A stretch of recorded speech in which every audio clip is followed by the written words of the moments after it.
안녕하세요. 여러분의 성장을 돕는 브리안 교루입니다. 반갑습니다. 많은 분들이 MBTI로 아이스 브레이킹을 하고 있는 요즘 MBTI 검사 제대로 하고 계신가요? 뭐 그냥 하면 되는 거 아니냐고요? 이 검사가 무엇을 보는 검사인지 모르고 검사를 하면 정확한 결과가 나올까요? 여러분들이 MBTI에 대해서 잘 몰라가지고 검사 자체를 잘못하고 있다면, 그래서 엉뚱한 결과로 여러분의 유형을 알고 있다면 좋을 건 없겠죠? MBTI 검사에 대해서 제대로 알고 싶은 여러분들께 오늘 제가 MBTI가 정확히 무엇을 보는 검사인지 알려드리겠습니다.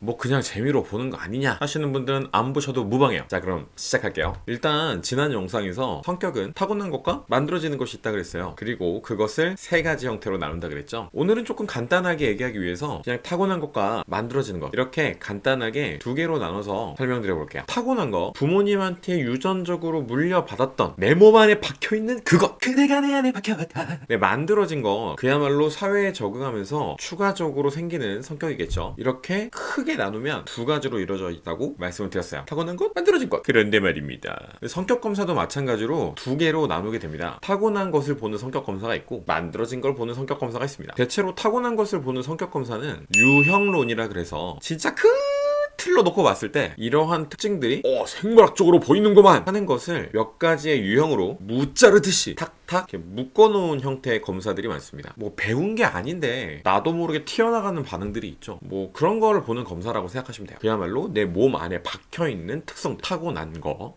그렇다 보니까 일상에서 보이는 반응에 대한 스타일, 말의 내용, 가치관, 그런 거를 하나하나 판단하는 것이 아니라 검사마다 가지고 있는 기준을 통해서 큰 틀로 반응 방식을 나눠서 유형으로 묶어놓은 검사다, 이렇게 보시면 되겠어요. 그래서 당신은 어떤 유형입니다, 야 너는 몇 번이야 라고 말하는 검사들이 여기에 해당하겠죠. 이런 검사들을 묶어서 유형 검사라고 합니다. 그런데 여기서 비판이 일게 됩니다. 아니, 사람은 분명 환경의 영향을 받고 변화하는 게 있는데 그것만 보는 게 뭐가 그렇게 큰 의미가 있나? 라는 그런 비판들이 일기 시작하는 거죠. 그래서 인간들이 갖고 있는 보편적인 성격 특징들이 있고 그 특징들이 어떻게 조화롭게 시리르 이루고 있는가, 그걸 봐야 한다 라는 주장이 나오게 됩니다. 그래서 타고난 기질, 지금까지 살아오면서 만들어 왔던 것들, 그게 전부 반영된 현재 모습에 집중하는 검사가 나오기 시작하죠. 그런 검사들은 특성론을 기반으로 만들어진 검사다 라고 이야기합니다. 뭐 이런 검사들은 대체로 뭐 양쪽 기준이 있다던가 특정 유형의 사람을 집어넣거나 그렇게 검사 결과가 나오진 않고요. 대여섯 가지 정도의 단일 특징들을 점수를 매겨서 꺾은 선 그래프나 1에서 100 사이의 막대 그래프로 여러분께 보여주게 됩니다. 그래서 단일 척도가 좀 여러 개 있는 검사도 있고 5개 있는 검사도 있고요. 그런 식으로 전체적인 조화를 보는 거다 라는 게 바로 특성론 검사입니다. 자, 그럼 여기까지 들었을 때 MBTI는 어떤 검사일까요? 유형론? 아니면 특성론? 아마 눈치채셨을 건데요. MBTI는 유형론 검사의 대표적인 검사입니다. 뭐 그렇잖아요. ISTJ, ENFP 이렇게 특정 유형을 확실하게 나눠버리죠. 물론 여러분들이 MBTI도 그래프 있는데요, 뭐 그런 그래프를 보고 뭐 이렇네 저렇네 하시는데 그것도 여러분들이 의미를 잘못 알고 계신 경우가 굉장히 많아요. 그 부분은 다른 영상에서 설명드리도록 할게요. 자, 그러면 MBTI는 유형론 검사다. 그럼 성격의 어떤 면을 보는 거다? 바로 타고난 걸 보는 거죠. 이걸 알지 못하고 검사를 진행하다 보니까 MBTI에 대한 무수한 오해가 바로 여기서 시작됩니다. 실제 MBTI는요, 한 사람의 선천적으로 발생하는 심리적 선호 경향을 보는 검사다, 이렇게 얘기합니다. 선천적이라는 말, 바로 타고난 거다, 뭐 이렇게 이해하시면 되겠죠. 그런데 정말 많으신 분들이 MBTI를 특성론 검사, 즉 현재 모습을 기준으로 검사를 진행하는 경우가 상당히 많습니다. 그렇다 보니 검사 취지와 다르게 검사 결과가 잘못 나오는 경우도 상당히 많아요. 그리고 각 척도에 대해서 잘못 알고 있는 경우가 상당히 많습니다. 이것도 나중에 차근차근 풀어드리도록 할게요. 어찌 되었든 사실 이 타고나는 걸 본다는 게 쉽지는 않잖아요. 왜냐? 여러분이 아주 갓난 아이일 때